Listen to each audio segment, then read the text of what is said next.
Topic वही है, सच्चा साहेब। कल की प्रेमी चुपचाप हो जाते, उस क्षण में अमृत बेला में महिमा का विचार नहीं करना, शब्द नहीं बांधने हैं, महिमा का भाव करना है। अंदर में महिमा का भाव करना है। अहो भाव से हम भर जाएं, भाव करना माने अहो भाव से हम भर जाएं। मूक भाव कि परमात्मा ने सब दिया है और तुम भरे कुछ भी नहीं चाहिए और तुमसे धन्यवाद बह रहा है, तुमसे धन्यवाद बह रहा है। हम मुंह से कौन सी बोली बोलें कि जिसे सुनकर वह प्यार करे। कुछ बोलने को नहीं है, उससे हम क्या कहेंगे। सब कहना व्यर्थ। सत्य नाम की महिमा का ध्यान करो, सत्य नाम से भर जाओ और तुम पाओगे एक तालमेल हो गया।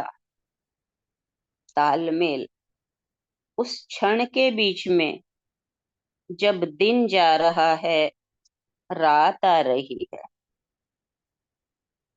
जागरण जा रहा है, निद्रा आ रही।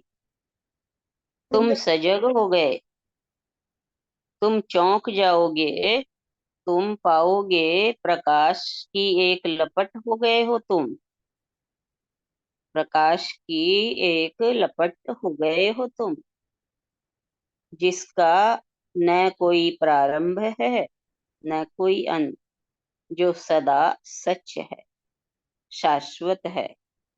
उस लपट में ही जीवन के द्वार खुलते हैं और उस प्रकाश में ही सत्य जो छिपा है वो अनावृत होता है, यानी बेपर्दा होता है।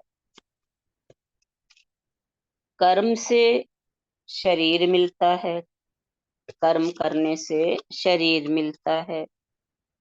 तब उस घड़ी में तुम जानोगे कि कर्म से शरीर मिलता है और कृपा दृष्टि से मोक्ष का द्वार खुलता है। कर्म तुम करोगे उनसे तो शरीर मिलेगा और उस ईश्वर की कृपा दृष्टि से मोक्ष का द्वार खुलेगा। ये जो शरीर है ये तुम्हारे किए हुए का फल है, ये तुमने कर करके पाया है। यहाँ कई बातें समझ लेनी जरूरी है। पहली बात, कुछ चीजें हैं जो तुम करके पा सकते हो, कुछ चीजें हैं तुम करके कभी भी नहीं पा सकते। क्षुद्र को करके पाया जा सकता है, विराट को करके नहीं पाया जा सकता। कबीर ने कहा, कबीर ने कहा है, अन्न किए सब होत, अन्न किए सब होत, यानी बिना किए सब होता है। उस विराट को पाने के लिए तो तुम्हें अन्न किए की अवस्था में होना चाहिए। तुम सब पा सकते हो, जो क्षुद्र है कर्तृत्व है, जो विराट है वह अकर्तृत्व भाव से उपलब्ध होता है, बिना किए उपलब्ध होता है, यानी कर्तापन छूट जाता है तब होता है। दोनों की दिशा अलग है, स्वाभाविक भी है, तर्कयुक्त भी है। मैं जो भी करूंगा वह मुझसे बड़ा नहीं हो सकता। कैसे होगा? कृत्य कभी कर्ता से बड़ा हुआ है? प्रश्नवाचक है। मैं जो भी करूंगा वह मुझसे बड़ा नहीं हो सकता। कैसे होगा? कृत्य यानी कर्म कभी कर्ता से बड़ा हुआ है। मूर्ति कभी मूर्तिकार से बड़ी हुई है।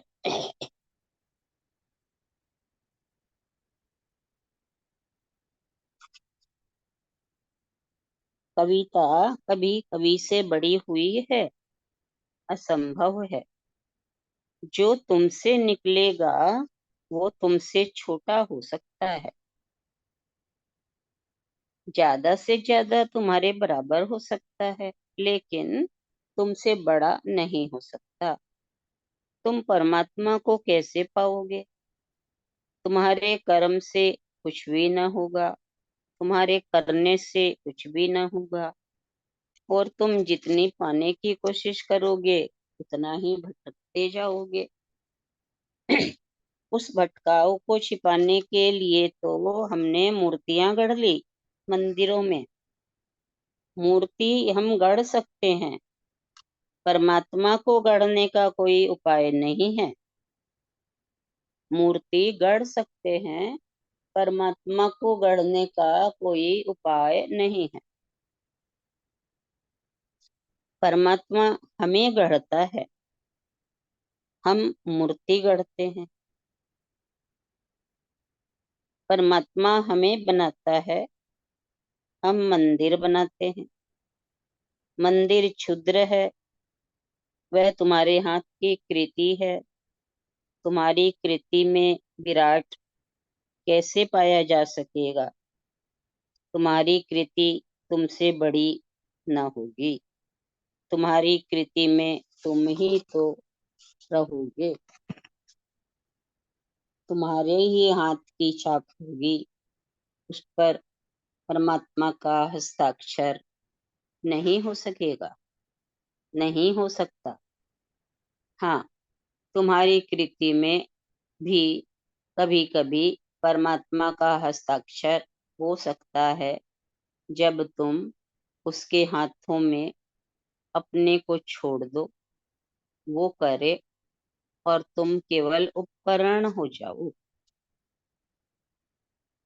तुम केवल उपकरण हो जाओ।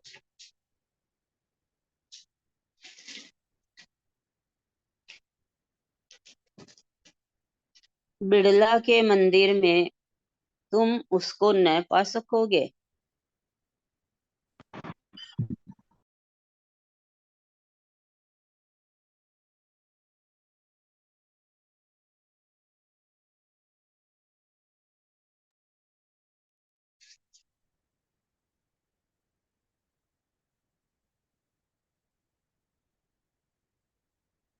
बिड़ला के मंदिर में तुम उसको न पा सकोगे। वह मंदिर बिड़ला का है, उसका भगवान से ख्याल लेना देना। अगर वह भगवान का मंदिर होता तो बिड़ला का कैसे हो सकता था? हिंदू के मंदिर में तुम उसे न पा सकोगे, वह हिंदू का मंदिर है।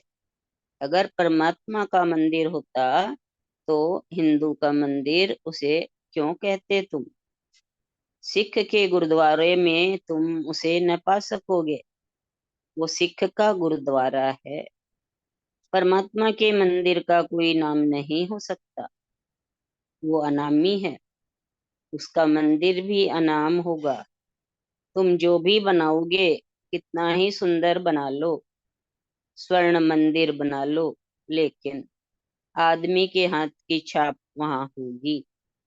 तुम्हारा मंदिर दूसरे मंदिरों से बड़ा हो, तुमसे बड़ा नहीं हो सकता। तुम्हारी मंदिर में तभी वह प्रकट हो सकता है जब तुम बिल्कुल अप्रगट हो जाओ, तुम्हारी छाप ही न मिले। इतना ही लेंगे।